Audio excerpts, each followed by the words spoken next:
जैसे भगवान के लिए दीपक जलाया और उस दीपक में कोई कीड़ा के जल गया और वो भगवत प्राप्त हो जाए। आप इस प्रसंग को प्रमाणित मानने के लिए मीरा जी का चरित्र पढ़िए।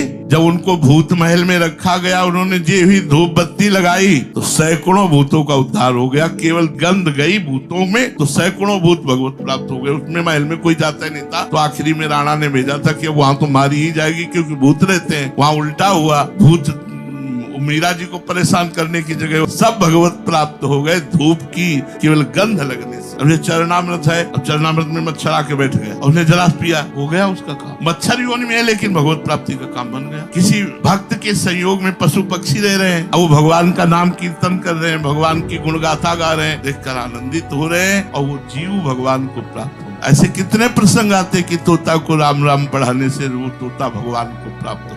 तो जैसे आप 84 जी गा रहे हैं, नाम कीर्तन करें, कोई पशु पक्षी सुन रहा, सबको भगवत प्राप्ति होगी। सुनने मात्र से भगवत प्राप्ति। भक्त के घर की छिपकली का भी कल्याण हो जाए, क्योंकि वो भी नाम कीर्तन, घंटा ध्वनि, आरती, धूप, इसकी सुगंध जा रही ना, उसके वहाँ मकड़ी का भी कल्याण हो जाए। क्योंकि भक्त घर में बनी। भक्तों का संग बहुत दुर्लभ बात। क्यों? क्योंकि सब परमात्मा के अंश हैं, भगवान के अंश हैं। लेकिन देवताओं का नहीं होगा कि देवता लोग अपने पुण्यों का भोग भोग रहे हैं। वो केवल भोग भोग सकते हैं पुण्यों का, वो भगवान का भजन नहीं कर सकते, वो भक्तों का संग नहीं कर सकते। कभी ऐसा सुनने में नहीं आता है कि अमुक देवता किसी भक्त के संग बैठकर कीर्तन कर रहा हो या भजन कर रहा। इसलिए उनका उद्धार जब वो पुण्य लोक छीने मृत्यु लोक के विसंति, पर मृत्यु लोक में अगर हमारा जन्म हो गया है, मनुष्य जन्म हो गया है, तो हमारा पूरा अधिकार इसी जन्म में भगवत प्राप्ति का।